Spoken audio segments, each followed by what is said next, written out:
Bueno, estoy con los audífonos. Ya, ahora sí. La ONS entonces. En el noticiero de un canal de televisión se entrega el siguiente informe del tiempo para un día determinado. Temperatura mínima 10 grados Celsius y la máxima es 32 grados Celsius. Considerando esta información, ¿cuál es la variación de temperatura que se espera para ese día en Kelvin? Ya. Esta respóndanla ustedes si es que saben, si no, la hacemos al tiro. Esto hay que tenerlo bien claro. Súper claro para comparar las tablas.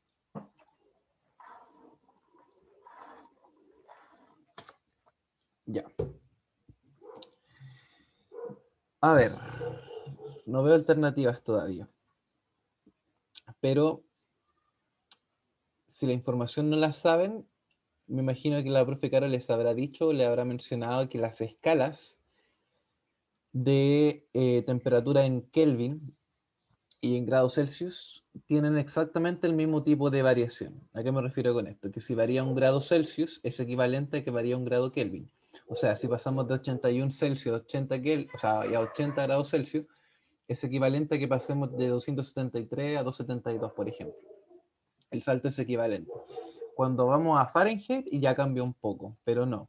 Con respecto a comparación entre Celsius y Kelvin, la variación de la temperatura es exactamente la misma. Entonces, la variación de temperatura en grados Celsius sería de 22. Ahora, la variación también sería de 22 Kelvin porque la variación, como dije anteriormente, tiene que ver, o sea, tiene las mismas escalas para la variación. Así que la variación sería 22 también, 22 Kelvin, 22 grados Celsius o 22 grados Kelvin. Ya, vamos a ir con la siguiente, la que tengo marcada acá. Ya, vamos a hacer la 17. Respecto del calor, es correcto afirmar que 1. Se transmite siempre desde un cuerpo de mayor masa a uno de menor masa. 2. Fluye de manera espontánea desde un cuerpo hacia otro a menor temperatura. 3. Su unidad de medida en el sistema internacional es el grado Kelvin. Ya la tercera la voy a descartar al tiro. ¿Por qué? Porque esa información es errónea. ¿Por qué? Porque en el sistema internacional la unidad de medida del calor es en Joule y en el sistema sexagesimal es el ergio. Ya, entonces la tercera está mala de inmediato, pero las que son importantes y son más conceptuales son la 1 y la 2. Ya, se transmite siempre desde un cuerpo de mayor masa a uno de menor masa. Ya, primero la masa no tiene nada que ver en la variación de la temperatura, o sea, en la transmisión de la temperatura. No tiene nada que ver, nada que ver, no depende de la masa en sí. Pues leo al tiro el comentario que hicieron. Voy a responder esta. Segunda, fluye de manera espontánea desde un cuerpo hacia otro a menor temperatura. Sí, exacto. La diferencia, me imagino que también la vieron con la profe Caro, la diferencia entre calor y temperatura es que la temperatura es la medición y el calor en sí es la transmisión de la energía. Es la transmisión de energía. Eso básicamente es la diferencia. Así que el calor fluye de manera espontánea desde un cuerpo hacia otro a menor temperatura. Sí, va siempre desde un cuerpo de mayor temperatura a uno de menor temperatura, buscando lógicamente el equilibrio térmico. Así que la segunda es la correcta y sería la A. Y ahora leo el comentario.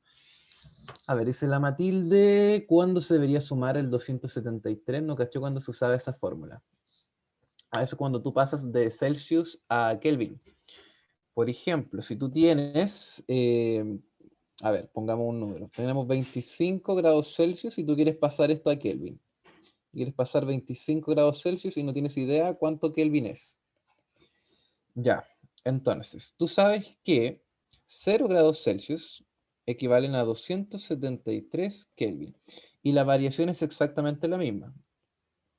O sea que si yo tengo una variación de 25 grados Celsius, que sería aumentar 25 grados Celsius, es equivalente a que yo aumente también 25 en la escala Kelvin. ¿Me dan un segundo, por favor?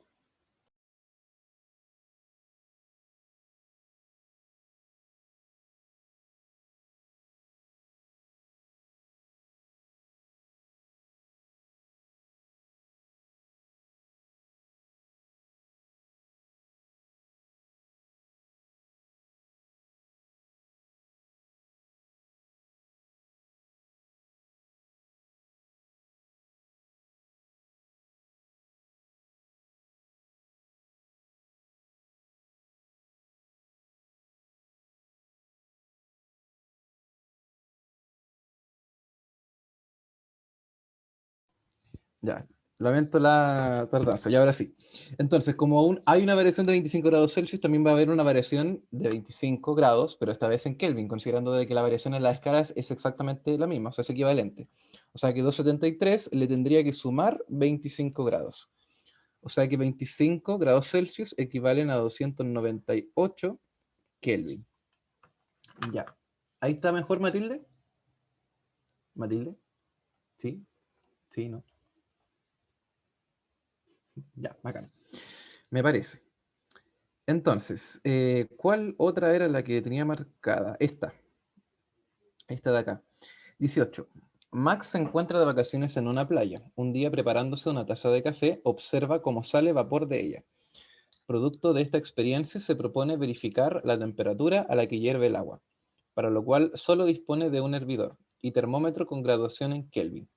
Ojo, eso es importante, yo por eso lo subrayé. Solo tiene un termómetro con graduación en Kelvin. Sabiendo que la temperatura de ebullición del agua a nivel dermal es de 100 grados Celsius aproximadamente, ¿cuál es la temperatura que deberá marcar el termómetro de Max una vez que el agua comience a hervir? Ya, primero, el agua hierve a 100 grados Celsius, es algo que todos saben y me imagino que por la básica ya lo conocen. Pero ahora queremos llegar a esa cantidad, 100 grados Celsius, pero en graduación de Kelvin. Y acá vamos a ocupar exactamente lo mismo que había dicho la Matilde. Entonces, 100 grados Celsius, tenemos que ver cuánto equivale a Kelvin. 100 grados Celsius en Kelvin sería igual a 273 más 100. Ahí tendríamos el resultado en grados Kelvin. O sea que 100 grados Celsius equivalen a 373 Kelvin. Ya, y sería la D. Todo bien, me imagino. ¿Todo bien, cierto, Matilde? Que era lo que habíamos visto recién. Ya, bacán. Ya, vamos a ver cuál más. Este es de dilatación térmica. Dilatación térmica, la profe Caro me dijo que no lo vea como con fórmula cuantitativa, sino que lo vea de forma cualitativa. Pero la verdad no he encontrado ejercicios que tengan que ver con variaciones cualitativas, perdón. Porque las cuantitativas es ocupar la fórmula, y eso es aprenderse la fórmula de memoria. Así que la dejo ahí, puede que más adelante la hagamos, pero quiero darle prioridad a lo que va a entrar sí o sí, ¿ya? Por eso no voy a hacer eso al tiro. Ya, esta es cualitativa, porque esta no involucra aplicar cálculo ni nada de eso, solamente involucra conocer la fórmula y tener más o menos conocimiento de qué depende la variación y etcétera, ¿ya? Veamos la 20. Una persona llenó completamente el estanque de benzina de su auto y lo dejó estacionando al sol. Luego de cierto tiempo, se dio cuenta de que en virtud del aumento de temperatura, cierta cantidad de benzina se había derramado del estanque.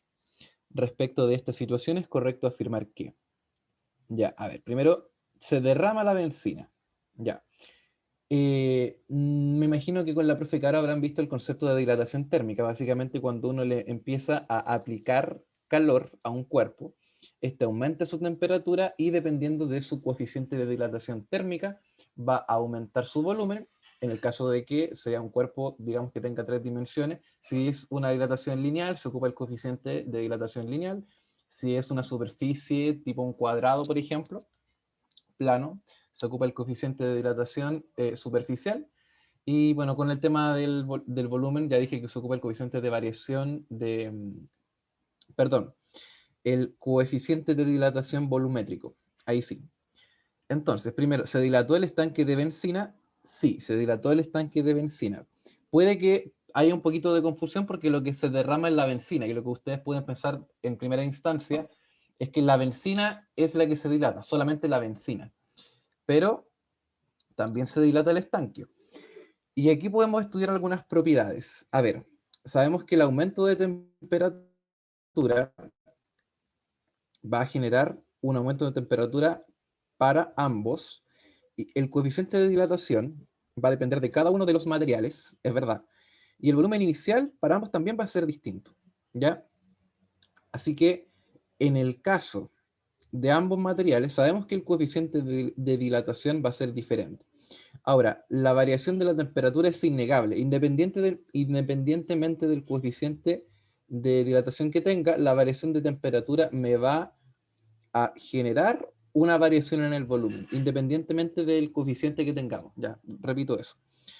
Entonces, ¿se dilata el estanque de benzina? Sí. Obviamente se va a dilatar más la benzina porque su coeficiente de dilatación tendría que ser mayor. Y como su coeficiente de dilatación es mayor, por eso se derrama, ¿ya?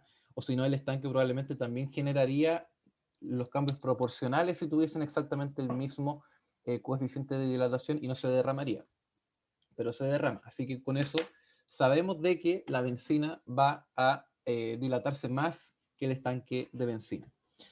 Ya, ahora la segunda. La dilatación del combustible fue mayor que la del estanque, es lo que acabamos de decir. Es mayor y por eso se derrama. La tercera, el coeficiente de dilatación volumétrica de la benzina es mayor que el coeficiente de dilatación volumétrica del estanque. Sí, es mayor. Y aquí es súper importante que hayas dicho dilatación volumétrica y dilatación volumétrica, porque están comparando ambos coeficientes. ¿A qué me refiero? Si hubiese dicho, por ejemplo, dilatación volumétrica y dilatación, por ejemplo, superficial, ya eso me da un poco de ambigüedad, porque los valores varían, ¿ya? Obviamente el coeficiente de dilatación volumétrico es mayor que el coeficiente de dilatación superficial, y el de superficial obviamente es mayor que el coeficiente de dilatación lineal, ¿ya? Así que hagan comparar ambos tipos de coeficientes volumétricos es una muy buena comparación y deja sin duda la alternativa 3 como correcta, o sea, la afirmación 3. Así que eso sería la E. ¿Todo bien? ¿Todo claro? Ya, bacán. Entonces, la 21 también. Esta es más conceptual, no es tanto, tiene que ver más que nada como diferenciar entre radiación, conducción y convección. Ya, a ver, primero, dice, ¿en cuál de las siguientes situaciones predomina la transmisión de calor por conducción? Ya, recuerden que tenemos diferenciadas tres tipos de transmisiones de calor. Tenemos la radiación, que tiene que ver por ondas electromagnéticas, como por ejemplo la luz, o ondas de radio, por ejemplo. Cualquier tipo de onda electromagnética va a transmitir calor por radiación. La convección es un tipo de transmisión de calor en que la energía se mueve por fluidos, independientemente si es un líquido o es un gas, va a ser por fluidos.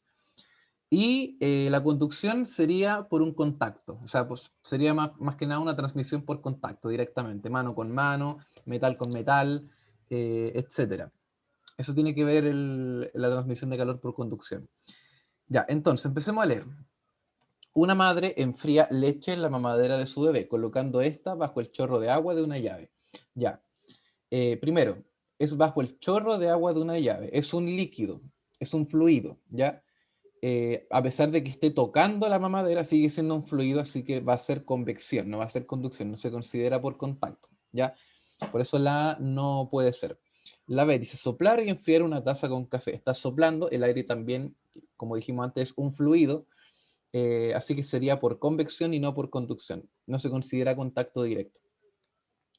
La C. Una persona en la playa se broncea la piel al sol. Es por radiación, porque el sol transmite, mejor dicho, ondas electromagnéticas que permiten que la piel, a pesar de que el sol esté miles de kilómetros más lejos, se caliente. La piel se va a calentar igual. Ya, pero como dijimos antes, es por radiación, no por conducción.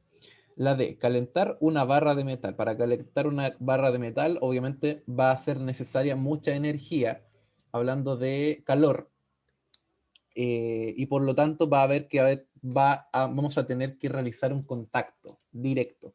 No podría ser por convección, porque no generaría la cantidad de energía suficiente para poder calentar la barra de metal, a no ser que el aire sea muy caliente o sea un líquido muy caliente, pero aún así las variaciones serían mínimas. Así que es la que más se acerca y de hecho eso es la correcta. Es la B. Chuta, se volvió loco el lápiz. Ya borro el tiro. Ya, y por último la E, para descartar. Calentar una casa en invierno con una cocina a leña. Cocina a leña. La cocina va a calentar el aire se va a transmitir por la casa y eso sería convección, no sería conducción. Así que bueno, ahí está descartada la E. Ya listo, vamos con la 22, nos quedan pocas. La 23, la 24 y la 25. Vamos a hacer la 24 y la 25 solamente, porque la otra tiene que ver con cálculos. Ya, 22. Considerando las escalas termométricas Kelvin y Celsius, es correcto afirmar que. Ya, la A. Si un cuerpo incrementa su temperatura en 10 Kelvin, entonces se experimenta un aumento de 20 grados. No, si aumenta 10 en Kelvin, aumenta también 10 en Celsius. Así que la A, malísima. La B. Si un cuerpo aumenta su temperatura 10 grados en la escala Celsius, experimenta un incremento de 273 Kelvin. Se aleja más aún de lo que habíamos dicho antes. C. La escala Celsius está graduada de acuerdo a los puntos de fusión y ebullición del agua, eso es correctísimo, mientras que la escala Kelvin es una escala teórica absoluta. Sí, aunque aquí cuando dice teórica absoluta yo le pondría absoluta, aunque bueno, dejémoslo como teórico absoluto. Sería la C. Descartemos la D y la E. Ambas escalas están en razón de 1, esas 273. No es que estén en razón, sino que están en diferentes unidades, diferentes formas de medir. No es que estén en razón. Así que la D está mala. La E, la cantidad de energía cinética de las partículas de un cuerpo a 70 Kelvin es mayor que la de las partículas de un cuerpo a 50 grados Celsius. Pasemos todo a Kelvin para poder comparar. Entonces tenemos un cuerpo a 70 Kelvin y 50 grados Celsius, tendríamos que sumarle 273. Voy a hacerlo con la calculadora para hacerlo más rápido. Y eso me da 323.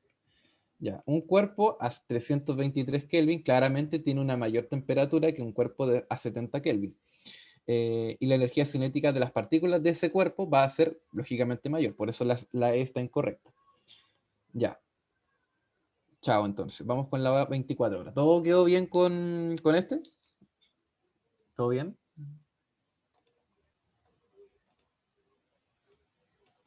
O he pasado poquito, 20 minutos.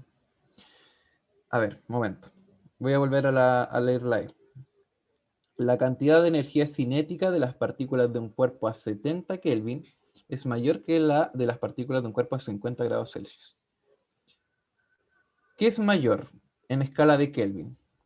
¿70 Kelvin o 323 Kelvin?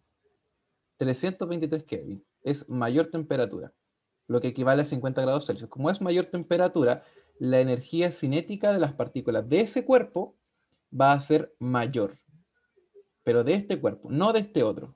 De este no, es del segundo cuerpo. Ahí sí, Francisca, Segovia. Oh, tengo un profesor que tiene apellido Segovia. Es de filosofía. Me puso un 7 ayer.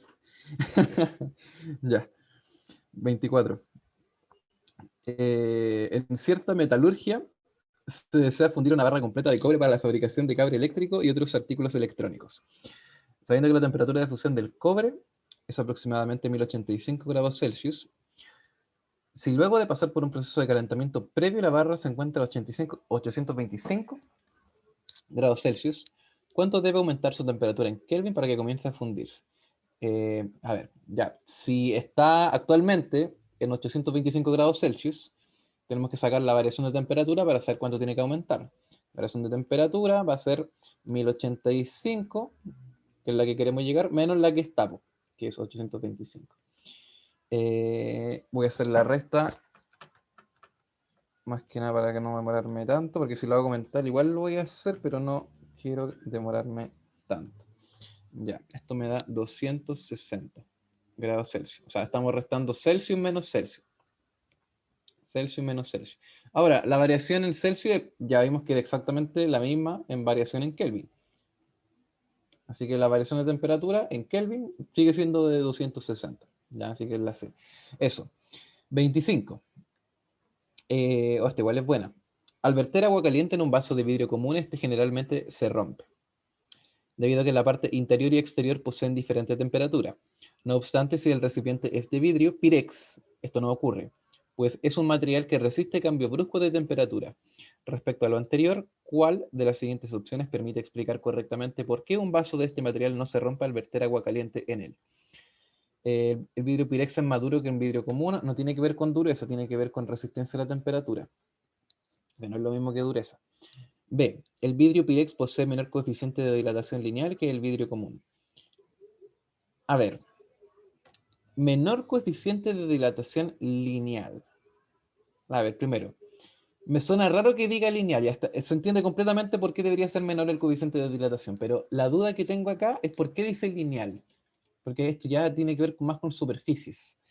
Si omitimos el tema de lineal, que yo no estoy muy de acuerdo en eso, estaría bien, porque en general, si tiene un menor coeficiente de dilatación, quiere decir que la parte de adentro no se va a dilatar tanto, o sea que no se van a generar compresiones con la parte externa del vidrio, y por lo tanto no va a romperse el vidrio, o sea, tiene toda la lógica.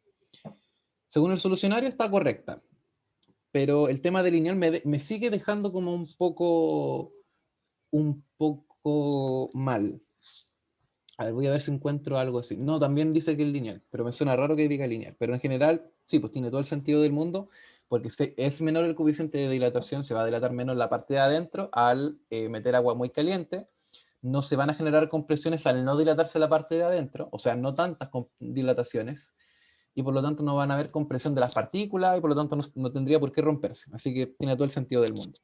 C. El vidrio Pirex se contrae al verter agua caliente, en cambio el vidrio común se dilata. Ambos se van a dilatar, sí o sí, porque es una variación de temperatura positiva, así que en ningún caso se podría contraer al meter agua caliente. D. El vidrio Pirex se dilata en una dirección y se contrae en otra. No, esto no tiene que ver con las propiedades del material, no con la dirección de dilatación, nada que ver eso. E. El vidrio Pirex posee un comportamiento anómalo en un cierto rango de temperaturas. Similar al comportamiento del agua. No, el agua es la excepción. Es la excepción al tema de la dilatación y la contracción. Es la excepción. Y de hecho creo que no había ninguno con respecto al agua. O al menos no marqué ninguno. No, sí, uno debe haber. Pero con respecto al agua no marqué ninguno. Ya. Vamos a pasar a la siguiente guía. Por último lo dejamos en la siguiente ayudantía. A ver, mezclas y cambios de fase. Esta. Ya. La idea es que sea más conceptual y igual vamos a ver fórmula, porque encuentro que es necesario, pero idealmente que no sea tanto cálculo. Eso es como lo ideal de esto, que sea como más ejercitación. Ya, entonces, partamos. Un trozo de hielo se derrite al sacarlo del refrigerador. Este cambio de fase se denomina. Ya, esto es. Denle ustedes, ¿no? ¿Cuál es esta? Esta es de memoria. Esta no hay que aplicar nada. Vamos. ¿Cuál es la 1?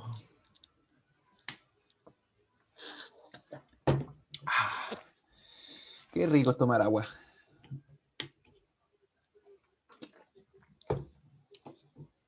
Bien. Es la A. Fusión. Y no tengo para qué explicarla, si es conocimiento general, no hay para qué explicarla. La segunda, si el calor específico del acero es 0,12 calorías partido en gramos Celsius, la cantidad de calor necesaria para que 400 gramos de acero pasen de 20 grados Celsius a 100 grados Celsius es. Ya, a ver, primero, calor específico y capacidad calorífica son dos conceptos que yo me hubiese gustado partir al tiro con capacidad calorífica porque no involucra el término de masa, pero voy a escribir las fórmulas de ambas. La capacidad calorífica se define como el calor necesario para elevar en 1 grado 1 gramo de una sustancia. ¿Ya? Entonces, capacidad calorífica se considera como el calor empleado partido en la variación de la temperatura. Todo bien. Ahora, el calor específico se considera lo mismo, la cantidad necesaria de calor para aumentar en 1 grado, 1 gramo, pero aquí la diferencia está en que considera la masa por la variación de la temperatura. O sea, involucran exactamente lo mismo, solamente que el calor específico es la capacidad calorífica, pero por unidad de masa. ¿Ya? Entonces, a ver, ya tenemos todo listo. Repito las definiciones. La capacidad calorífica es la cantidad de calor que se necesita para aumentar en 1 grado Celsius la temperatura de un cuerpo. En un solo grado, o Kelvin también. Pero la definición formal es con Celsius. Ya. Y esa es la capacidad calorífica. Y el calor específico es lo mismo que la capacidad calorífica, pero involucra la unidad de masa. O sea, es la capacidad calorífica en términos de masa, o sea, por unidad de masa. Ya, entonces, me están diciendo, el calor específico es de 0,12. Ya, entonces, calor específico de 0,12. Ya, y me están preguntando la cantidad de calor necesaria que se tiene que aplicar, partido en la masa, que sería 400 gramos, por la variación de la temperatura, que sería de 80. O sea, pasamos de 20 grados Celsius a 100 grados Celsius, o sea que la variación de la temperatura sería de 80. Por lo tanto, el calor que se necesita sería el resultado de 0,12 por 400 por 80. Ya, voy a hacerlo con la calculadora para que no sea tan tedioso. Ya, 0,12 por 400 por 80. Ya, eso me da 3.840 calorías. 3.840 calorías. Ya, listo, ahí está la A.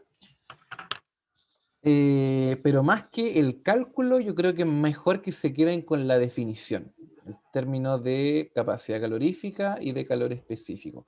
Capacidad calorífica, lo repito, es la cantidad de calor que se necesita para aumentar en 1 grado Celsius la temperatura de un cuerpo, y el calor específico es la capacidad calorífica, pero en masa, o sea, en términos de masa o por unidad de masa. Ya, eso, eso básicamente. Aquí nos estaban preguntando por el calor específico, o sea, involucrando la fórmula del calor específico. Ya, siguiente enunciado. Una sustancia inicialmente en fase líquida recibe calor Q y su temperatura T varía según el gráfico adjunto. Ya, primero, ¿en qué fase está? Está en fase líquida, eso es importante. O sea, parte de acá en fase líquida. Y recibe calor Q. Me están preguntando, ¿cuál es la temperatura de ebullición del líquido? A ver, hay un punto que se llama el punto crítico. El punto crítico es el cual, aunque nosotros estemos administrando calor y calor y calor, la temperatura va a permanecer constante. ¿Ya? En este caso, el punto crítico se puede ver aquí, entre los 400 y 800, o sea, entre las 400 y 800 calorías. Si administramos 400 calorías, el cuerpo ya está en 60 grados Celsius. Si seguimos administrando, va a permanecer en 60 grados Celsius. ¿Pero por qué ocurre eso? Ocurre eso porque todas las partículas, por ejemplo, si yo tengo 100 gramos de agua, todas las partículas de 100 gramos de agua tienen que comenzar a elevar su temperatura. Porque si se empiezan a elevar solamente las de abajo, no tiene sentido de que se empiece a evaporar.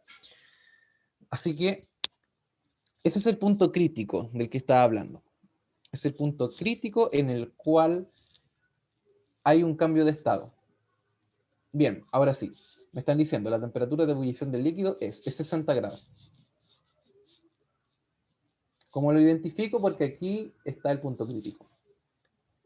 Listo. Entonces, vamos con la siguiente.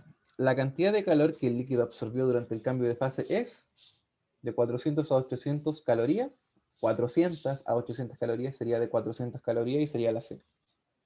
Igual es un poquito intuitivo también. Se están absorbiendo 400 calorías para pasar del estado líquido al estado gaseoso.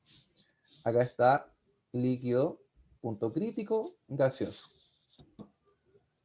Ya. La 5. Sabiendo que la masa del líquido es 20 grados, su calor latente de vaporización es... Ya. A ver, masa del líquido es 20 gramos. A ver, aquí no nos están hablando específicamente del agua, pero yo asumo de que tiene que ver con el agua. Ya, denme un segundo. Quiero confirmar de que se trata de agua. Ah, no, nada que ver. No había que analizar si era de agua o no, nada que ver. Sí, de hecho, ahí me di cuenta de que tiene que ver con el mismo ejercicio de antes. El enunciado era para las 3, 4 y 5. O sea, se ocupa el mismo gráfico. Ya. El calor latente, no es latente de fusión, pero el calor latente se define de la siguiente forma. La fórmula sería el calor suministrado partido en la variación de la temperatura. Perdón, masa. Aquí estaba haciendo esa era el calor específico. No, la capacidad calorífica, esa es la que estaba haciendo antes. Se me enredaron las fórmulas. Ahí está. Es el calor suministrado partido en la masa. Entonces, me están diciendo que la masa del líquido es 20 gramos y el calor suministrado, ya lo calculamos. O sea, ya lo vimos en el gráfico, es de 400 calorías. Así que sería 400 calorías partido en la masa que es de 20 gramos. Y esto me da, bueno, se va el 0 con el 0, 40 partido 2 me daría 20. 20 calorías partido gramo. Ya, eso. Ahora, con el tema de la definición del calor latente, es la temperatura, o sea, es la cantidad de calor necesaria para salir del punto crítico. De alguna forma es la cantidad de calor que se necesita para que cada gramo del material, como decía antes, cada gramo de ese material, independientemente de cuántos tenga, para que cada gramo del material salga del punto crítico, o sea, que aumente su temperatura en 1 grado Celsius. Es un poquito enredado diferenciarlo con la capacidad calorífica, porque la capacidad calorífica es la cantidad de calor que se necesita para aumentar en 1 grado Celsius un cuerpo, ¿ya? Pero el calor latente es la que se necesita para cada gramo del cuerpo. O sea, es lo mismo, pero por gramo y en situ, en gramo. Entonces, repito, capacidad calorífica es la cantidad de calor que se necesita para aumentar en 1 grado Celsius un cuerpo, y el calor latente es la cantidad de calor que se necesita para aumentar 1 grado Celsius, 1 gramo del cuerpo. Ahí está mejor. Ya, lo repetí otras veces porque es confusa la definición, hay que tenerlo como bien claro. Ya, entonces, eso. Vamos con la siguiente. ¿Quedó claro esta de acá? No, mejor pregunto si quedó claro la diferencia entre el calor latente y el calor, perdón, y la capacidad calorífica.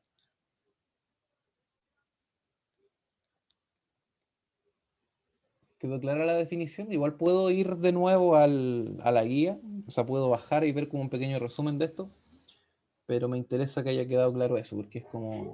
Disculpa una preguntita. ¿De dónde salió eso lo de 400 calorías o hiciste algo antes? Ah, esto tiene que ver con el ejercicio anterior. Aquí dice enunciado para las preguntas Ah, 3, con 4 y 5. razón. Ya, Enunciado para gracias. la 3, 4 y 5. Ya, eso. Ya, dice la Francisca Segovia, no entendí la diferencia. Ya, a ver, momento. Es que aquí se mezclan dos cosas. Tenemos la capacidad calorífica,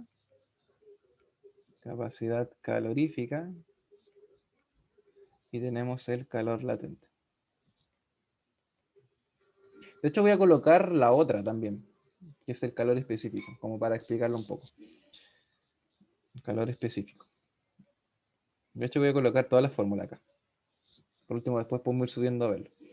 Ya, entonces capacidad calorífica se representa con una C mayúscula, por si acaso voy a colocarlo en paréntesis, C mayúscula.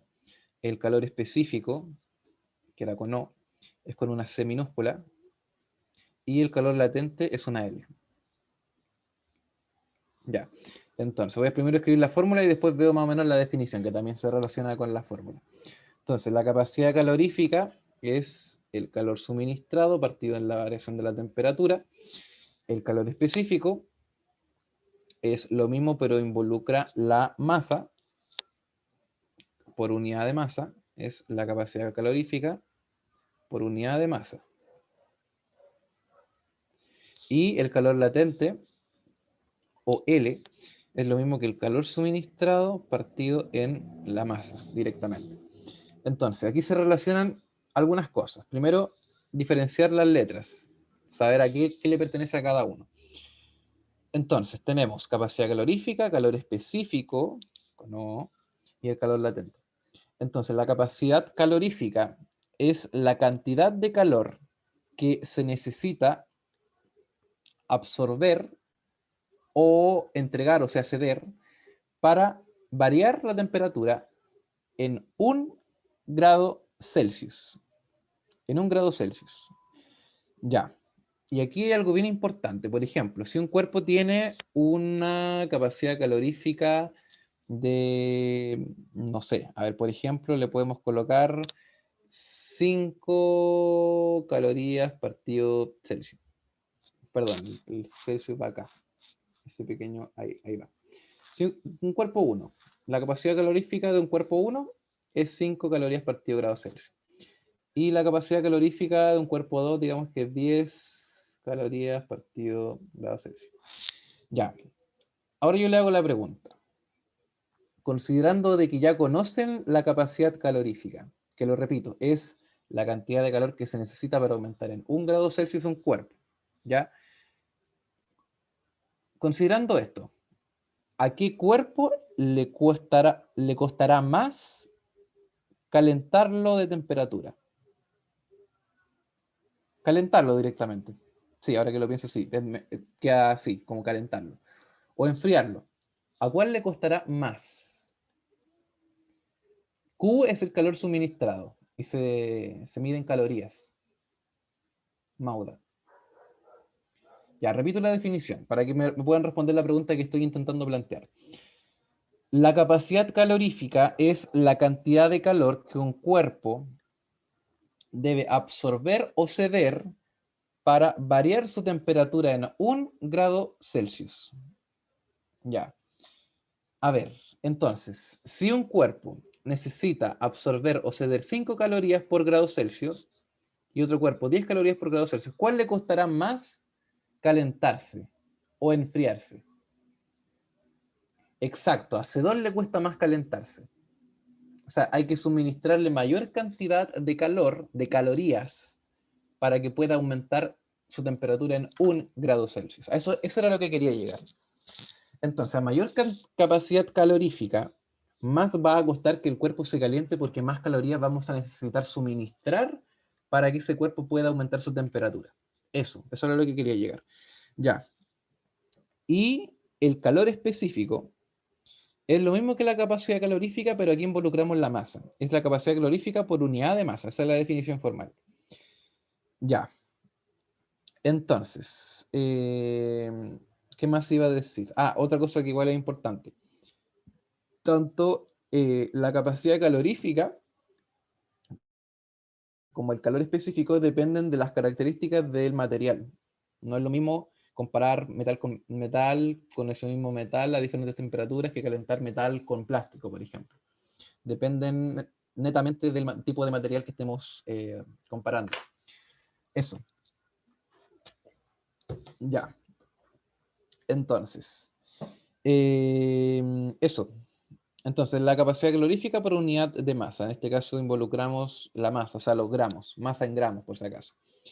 Y un detalle importante es que el calor específico del agua, una minúscula C del H2O, el calor específico del agua es 1. ¿1 qué? 1 caloría partido en gramo por grado Celsius. Y fíjense que igual la unidad tiene lógica. Es caloría, que sería el calor suministrado, es gramo, que representa la masa, y el Celsius, que representaría la variación de la temperatura. Ese es el calor específico del agua. 1 caloría partido en gramo por grado Celsius. Ya. Y por último está el calor latente. El calor latente es el calor que se necesita suministrar para que aumente su temperatura 1 gramo del compuesto y salga del estado crítico. ¿Ya? El calor latente es la que se necesita para que 1 gramo del cuerpo aumente en 1 grado Celsius. Eso. Ya. Creo que no hay nada más que decir. Creo que ya está todo dicho. Así que eso. No, creo que no hay nada más que decir. Creo que ya está todo bien explicado para poder continuar. Ya. Sigamos entonces.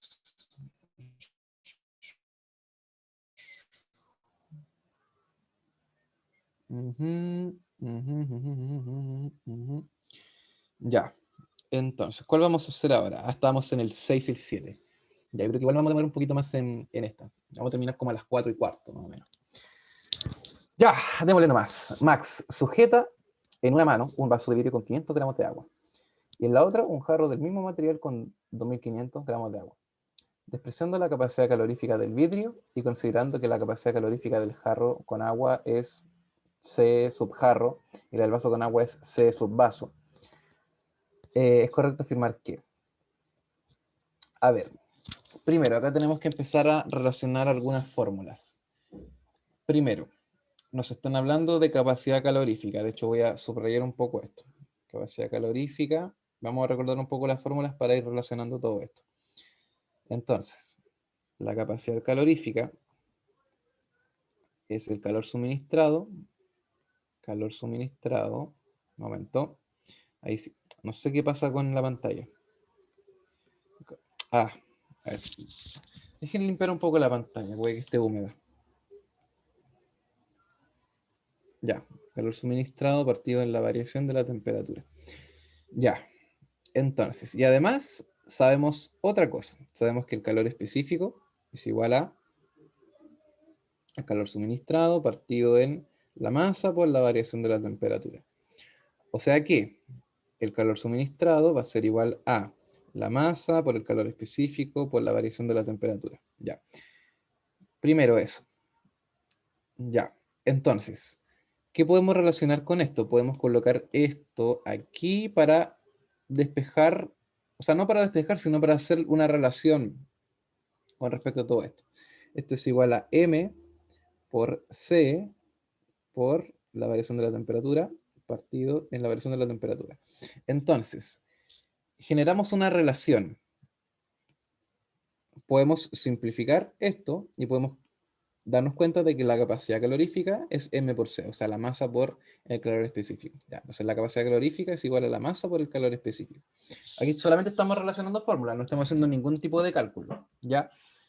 Entonces, la capacidad calorífica depende de la masa y depende del calor específico.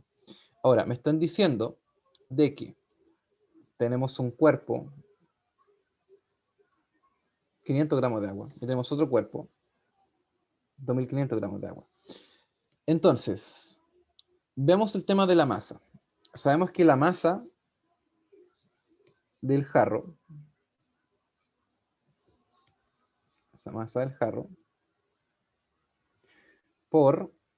No voy a hacer esa relación todavía, porque se entiende que la capacidad calorífica del agua va a ser la misma. O sea, el calor específico, que va a ser 1. La masa del jarro es igual a 5 veces la masa del vaso. Ya. Y la capacidad calorífica del agua ya la conocemos, es 1. Pero aquí quiero ir con esto. Aquí podemos relacionar algunas cosas. Sabemos que la capacidad calorífica, o sea, perdón, el calor específico del agua va a ser el mismo en ambas situaciones, porque es agua. En ambas situaciones tenemos agua. Entonces, la masa del jarro por el calor específico del agua es igual a 5 por la masa del vaso por el calor específico del agua. Y M por C, de hecho acabamos de hacer esta relación, es la capacidad calorífica. O sea que en otras palabras, la capacidad calorífica del jarro es igual a 5 veces la capacidad calorífica del vaso. Y ahí está la relación a la que queríamos llegar. Y esa es la alternativa E. Ya, ¿todo claro? ¿Todo bien? ¿Todo bien? ¿Todo correcto? Sí, igual es un poquito enredado el tema de la fórmula.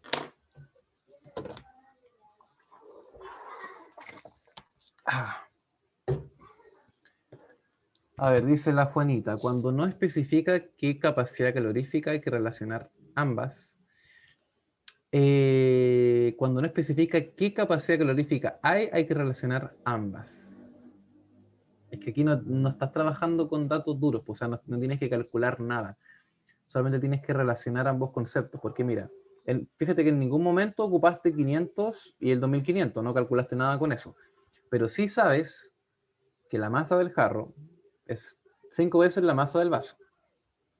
Porque hay una relación 500 es 2500 partido en 5. 2500 es 500 por 5. Entonces la masa del jarro es 5 veces la masa del vaso. Y después tienes que saber esta relación, o sea, tienes que saberte las fórmulas para poder relacionarlas. Sabes que la capacidad calorífica es el calor suministrado a partir de la variación de la temperatura y sabes que el calor específico es la capacidad calorífica por unidad de masa. ¿Ya? Puedes despejar el calor suministrado, que te daría la masa por el calor específico por la variación de la temperatura, puedes colocarlo aquí y puedes darte cuenta de que la capacidad calorífica depende tanto de la masa como del calor específico. Ahora, el calor específico es dependiente de cada cuerpo. En este caso estamos trabajando con agua, así que va a ser 1. Y la masa es la que queremos comparar, la masa. O sea, en otras palabras, no es que tengamos que ocupar datos acá. Tenemos que saber relacionar fórmulas. Tenemos que saber que la capacidad calorífica depende de la masa y del calor específico. El calor específico depende de cada material, así que es invariable, ¿ya? Y estamos comparando agua con agua, así que es el mismo en ambas situaciones, ¿ya? Lo que tenemos que saber es que la capacidad calorífica también depende de la masa, y como depende de la masa, ya con que uno sea 5 veces la masa del otro, significa que su capacidad calorífica también va a ser 5 veces la capacidad calorífica del otro. Eso hay que saber. ¿Ahí quedó más claro, Juanita? ¿Ahí quedó más claro? Ya, eso. Aunque me da un poco de rabia cómo hacer este tipo de ejercicios, porque igual son bastante poco probables que se lleguen a preguntar, así como por fórmula en específico. De hecho, hagamos algo. Nos vamos a demorar un poquito, pero quiero echarle un ojo al temario. De hecho, lo subrayé antes de hacer esto. A ver, en energía, ahí se ve, se va a evaluar escalas de temperatura, Kelvin, Fahrenheit y Celsius, construcción de escalas termométricas. Listo. Dilatación térmica de diversos materiales en términos cualitativos. Vimos la fórmula, no entramos más a profundidad porque no me están pidiendo trabajar en términos cuantitativos, solamente hay que más o menos cachar de que depende la dilatación más que nada del coeficiente de dilatación, de que, y que también va a depender del volumen inicial y de la variación de la temperatura. Eso básicamente. Eso es lo que hay que saber. Modelo cinético de la materia, perdón, en relación con el estado térmico de los materiales en términos cuantitativos. Eso es como más contenido, no es tanto como aplicable en ejercicios así como prácticos, pero yo me imagino que con la profe Caro igual lo habrán terminado viendo de una u otra forma. A ver, después conservación de la energía en términos de calor cedido y absorbido para cuerpos en contacto térmico. Eso es conservación de la energía, es como ver la conservación de la masa. Calor latente, cambios de fase, fusión, solidificación y vaporización, condensación y sublimación, conducción, convección, relación térmica en términos cualitativos. Yo veo que estamos bastante bien. Ahora, con el tema de calor latente es como lo que teníamos que llegar, pero no especifica el calor específico ni la capacidad calorífica. Pero para entender el calor latente, si se dieron cuenta, igual tenemos que pasar por un poco de capacidad calorífica y de calor latente. Aunque yo más que nada le estoy haciendo caso a la profe Caro porque igual pasar por muchos cálculos numéricos como que no tiene sentido. Conviene más analizar las fórmulas y ver cómo varían algunas cosas.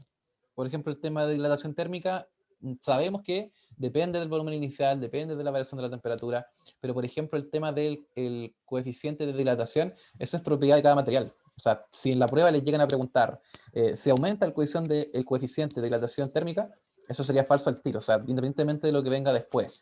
Más que nada es como reconocer cómo varían las fórmulas y cómo se relaciona un concepto con otro. Eso es como lo más cuático de esto.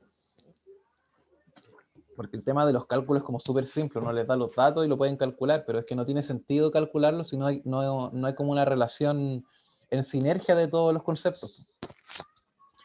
Más que nada como eso es lo que estamos tratando de cachar. Ya, eso. No hace mal recordar el objetivo de por qué estamos aquí. Ya, entonces, la 8, no, esta es la que estamos haciendo. Esta. Ya, entonces, ya, se está empezando a compartir. Sí. A ver, vamos con la 7.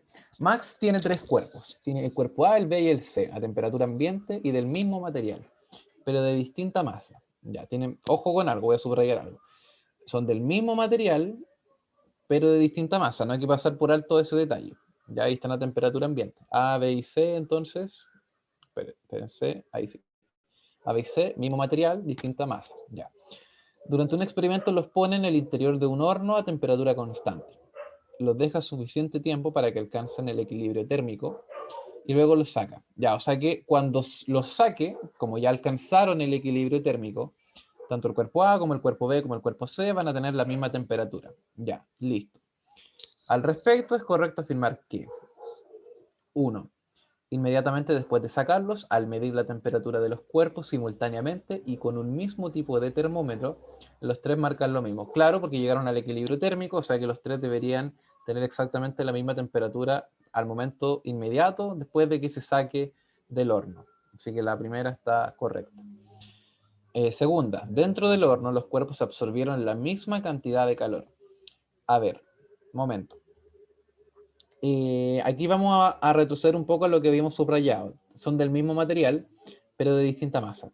Ya, hagámonos la idea de que son 3 cuerpos del mismo material y que tienen la misma masa. ¿Ya?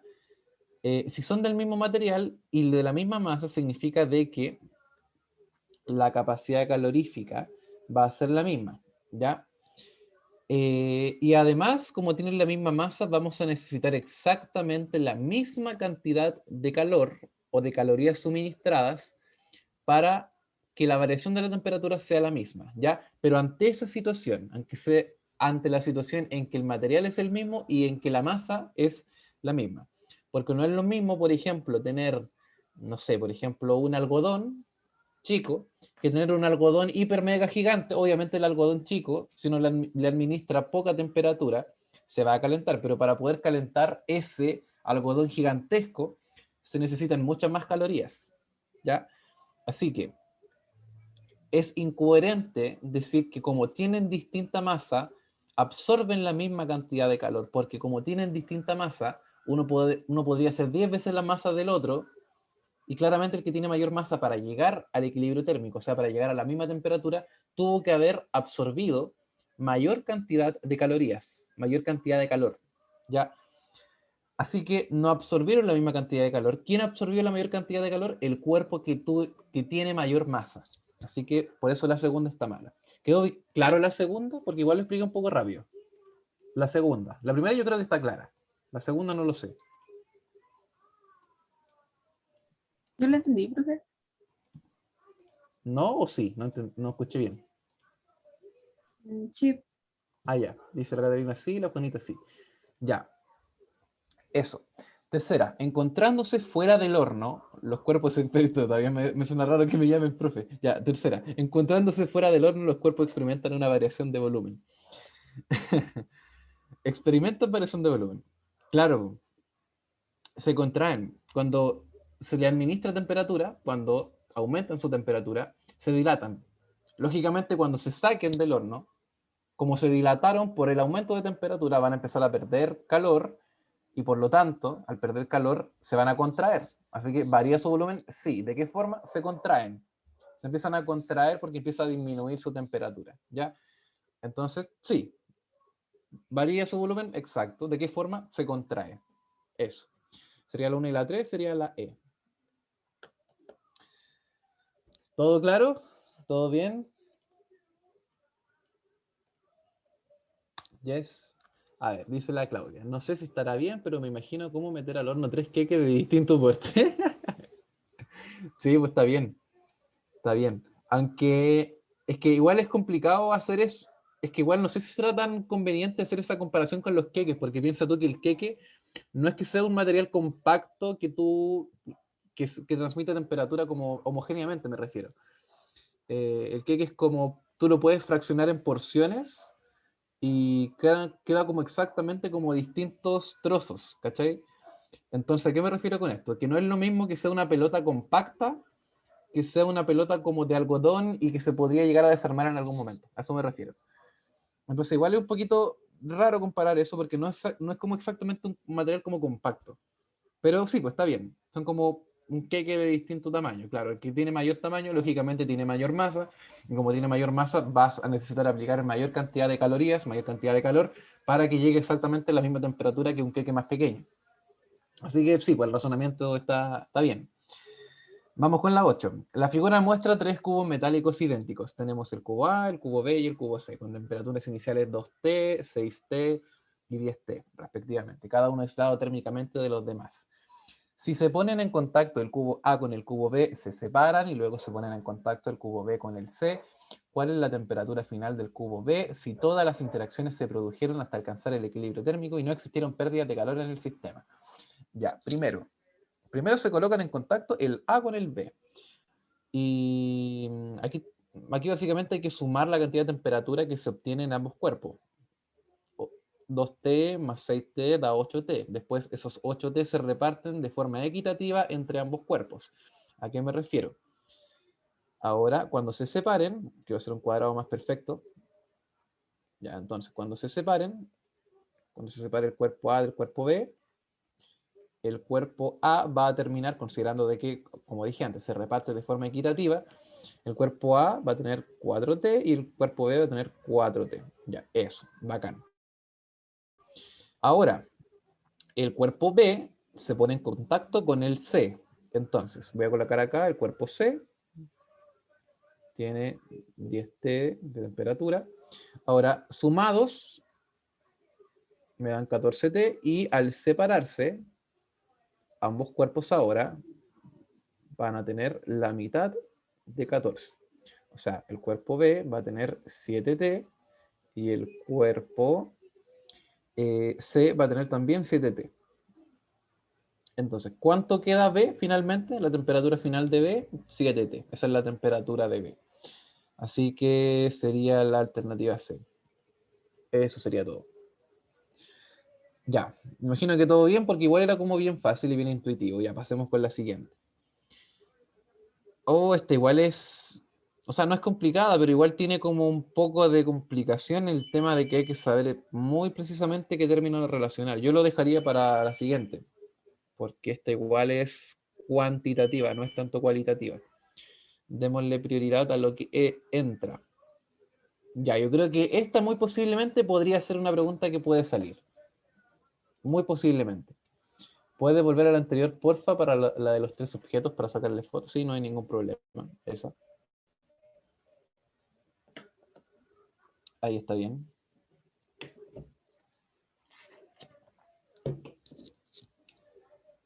Ya, bueno. Ya vamos con la siguiente. Ahí están los 3 objetos, pues, Claudia. El A, el B y el C. Es que parece que hay un poquito de delay. Yo bajo la pantalla y no se coloca. Ah, esto de los cuerpos A, el B y el C.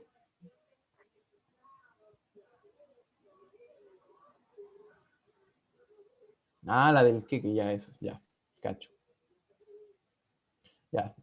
Ya, bueno. Ya vamos con la 10. Ya, esta háganlo ustedes. Háganlo ustedes. Voy a leer el enunciado solamente y ustedes la responden. Hasta muy posiblemente podría aparecer. Y en realidad es súper fácil de responder, pero es que es como mucho texto y al Demre como que le gusta eso. Ya. Un grupo de alumnos desea medir el tiempo que demora en evaporarse por completo una masa de 100 gramos de agua a 20 grados Celsius, para lo cual diseñan y realizan una experiencia práctica en el laboratorio, registrando los diferentes pasos seguidos. Lamentablemente, el alumno encargado de anotar las observaciones no las registra todas y además lo hace de forma desordenada.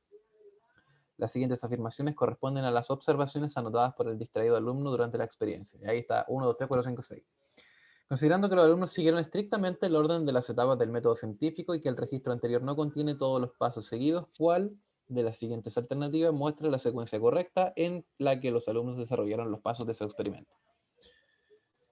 Ya, está difícil no está, pero hay que hay que leer harto y hay que acordarse cuál va primero, cuál va después, y por eso es mejor como ordenarse con un lápiz y empezar a ver ya, cuál va primero, ya esta, después la siguiente. Así. Ya, denle nomás. Voy a hacer algo, voy a mutearme y ahí cuando empiecen a ver alternativas ahí comento un poco. Ya, me muteo.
Ya, a ver. ¿Listo? Pienso que es la B.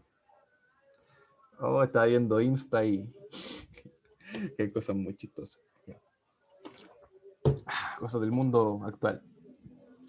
Dice la Catherine, yo pienso que es la B. Francesca, pienso que es la B. Sí, es la B. Está bien. Le damos la B para confirmar. La temperatura inicial del agua es de 20 grados Celsius. Bien. Se coloca el recipiente con agua sobre la llama del mechero. Bien. 5. Se comienza a medir el tiempo con el cronómetro. Sí, muy importante. Primero va el mechero, después se mide el tiempo cuando empieza a aumentar la temperatura. Está bien. 6. Se evapora completamente el agua. Bien. Después de colocar el mechero se empezó a evaporar y se evapora completamente. Está bien. 2. Se detiene el cronómetro y se registra el tiempo. Bien, al terminarse de evaporarse, se registra el tiempo, cuánto se demoró, listo. Y 1. 100 gramos de agua se demoran 15 minutos en evaporarse completamente. Listo. Sí, está bien, todo bien. Más que nada era como ordenarse un poco de cuál va primero, cuál va después. Esta es muy fácil, pero es que es demorosa porque hay que leer harto y hay que tener como en cuenta y no olvidarse más que nada de los números. Como ir anotando con un lápiz, encuentro que eso es lo mejor. Ah, tengo una pregunta. ¿Ustedes vieron Newton con la profe? No me acuerdo cómo se llamaba esa característica, pero era de Newton. Básicamente tenía que ver con que al llegar a la temperatura de equilibrio, cada vez el cuerpo va disminuyendo la velocidad en la que la temperatura varía. No me acuerdo cómo se llamaba eso. A ver, un momento, dejen buscarlo. Ah, ley de enfriamiento de Newton. Esa. Sí, sí, sí. Sí, sí, es que los nombres, yo no sé cómo para los nombres, la verdad. Como que cacho el concepto y ahí me acuerdo. Ya. Esta básicamente tiene que ver con eso, aunque igual no es como tan cuática y tampoco tiene que ver con tanto con Newton, sino más que nada es como entender por qué la curva es curva, o sea, por qué esta curva va empezando a aplanarse con respecto al eje X, más que nada como para entender eso, se empieza a aplanar con respecto al eje X. ¿Por qué? Porque cada vez al acercarse más a la temperatura de equilibrio, la velocidad en la que la temperatura varía es menor, más que nada por eso. Y esa es una propiedad, y por eso se estudió y por eso se llama así, ley de enfriamiento. Ya, por la 11. En un experimento se tienen dos habitaciones idénticas que se encuentran a 15 grados Celsius. En una de ellas se deja un recipiente P con 200 gramos de agua a 50 grados Celsius. Al mismo tiempo, en la otra habitación se deja otro recipiente Q con 200 gramos de agua a 20 grados Celsius, considerando que el agua en ambos recipientes disminuyó su temperatura de acuerdo a la ley de enfriamiento de Newton. ¿Cuáles de los siguientes gráficos de temperatura T en función del tiempo T corresponden a las curvas de enfriamiento seguidas por el agua en los recipientes P y Q? Ya, primero la 1 se descarta porque la temperatura aumenta. Y sabemos de que el cuerpo P está a 50, está mayor, y para llegar a 15, o sea, tendría que disminuir. Y lo mismo con Q, está a mayor temperatura. Así que la 1, chao, se descarta el tiro. La 4 también se descarta porque está aumentando, así que también, chao al tiro. A ver, ¿qué más? 50, 15. Ese es el cuerpo P. El cuerpo P está a 50 grados Celsius y va a llegar a los 15. Así que este sería el P. Este sería el P.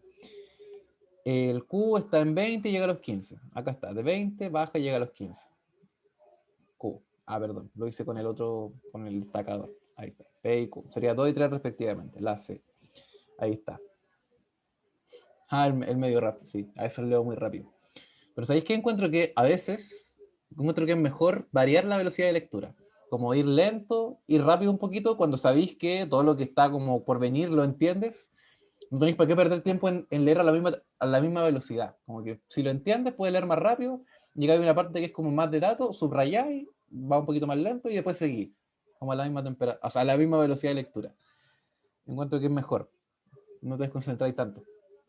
Además, el cerebro igual se aburre leyendo a la misma velocidad, pues si el cerebro hay que estimularlo. Si no se aburre. Ya. Esto tiene que ver con fórmulas. A ver, quiero ver otra que no tenga que ver con fórmula. Esta es muy buena, porque esto no tiene nada que ver con fórmula. Ya, bacán. Y la pantalla se ve bacana ahí, pues no. Yo pensé, es que acá en el iPad se ve chico, pues, pero en la pantalla se ve bien la letra. Ya, la 13. Hacemos esta última y nos vamos. O sea, y me voy. Para una determinada línea de producción, en una fábrica se encuentra la instalación que muestra la figura. En ella ingresa agua líquida y se desarrollan 3 procesos en las cámaras A, B y C, respectivamente, los que llevan a cabo en la dirección indicada por las flechas. Ya, primero entra agua líquida, después de pasar por la cámara A se transforma a hielo, después de pasar por la cámara B se transforma a vapor, y después de pasar por la C vuelve a su estado líquido. Si se sabe que en cada cámara se puede producir solo un cambio de fase, ¿cuál o cuáles de las siguientes proposiciones esos son correctas? La 1. En la cámara A se le extrae calor al material. En la cámara A se le extrae calor al material. ¿Qué me dicen ustedes? ¿Correcta o incorrecta la 1? Se le extrae calor de agua a hielo. ¿La 1 está bien o está mal? Ya, la Tania me dice sí. Sí, está bien. Está bien, se le extrae calor. Sí, pues si se le extrae calor significa que disminuye su temperatura y como disminuye su temperatura pasa a un estado sólido. Eso. Sería solidificación. La segunda, en la cámara B se produce fusión. ¿Está correcta la B? Está correcta. O sea, la segunda afirmación, perdón, ¿está correcta o incorrecta? Voy a aprovechar de leer un mensajito. 1453.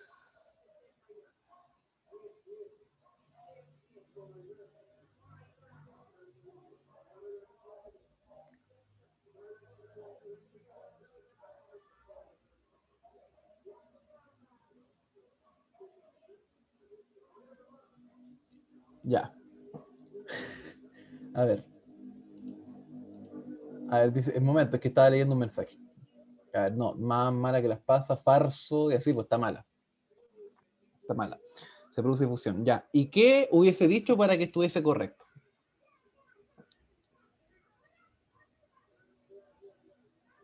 ¿Qué tuvo que haber dicho la alternativa para que hubiese estado correcto? Tuvo que haber dicho, en la cámara B se produce ¿qué cosa? Eso, sublimación inversa o la normal, sublimación normal. Oye, yo a mí siempre tenía esa complicación con la sublimación inversa. Sublimación normal, normal, sí, normal. Exacto. ¿Por qué? Porque la sublimación es el paso de estado, de estado sólido a estado gaseoso sin pasar por el estado líquido. Y es importante esa definición porque a veces como que se tienden a confundir. Así como que pasa de sólido a gas, pero ¿y el líquido como que pasará o no pasará? No, pues no pasa por el estado líquido. No pasa, es directo, sólido a gas. Así que por eso la segunda está mala. Y la tercera, en la cámara C se produce vaporización. Vapor, agua líquida. No, pues, eso no sería vaporización. ¿Qué sería? ¿Qué ocurre en la cámara C? ¿Qué es lo que ocurre en la cámara C? Está bueno este ejercicio. O sea, no es que esté difícil, pero está, no sé, lo encuentro atractivo. Tiene como buena imagen, buena alternativa, buen texto. Te entrete. Condensación, sí, po. Condensación. Sería 1 y 3 la C. Sí, está bueno. Difícil no está, pero se ve monono. Ya, pues yo me despido, que estén bien. Y nos vemos el próximo sábado. Ya, Gracias. que estén bien. ¿La 3? ¿No era mala? Ah, no, pues sí, verdad. Sí, condensación. No, sí está. O sea, dije que estaba bien lo que habían dicho ustedes y como dije que estaba bien, como que mi mente pensó que estaba bien la alternativa y la marqué correcta, pues, por eso. Sí, pues solo uno. Ahora sí, me despido, que estén bien y que tengan buen fin de semana. Ya, ahora sí, chao.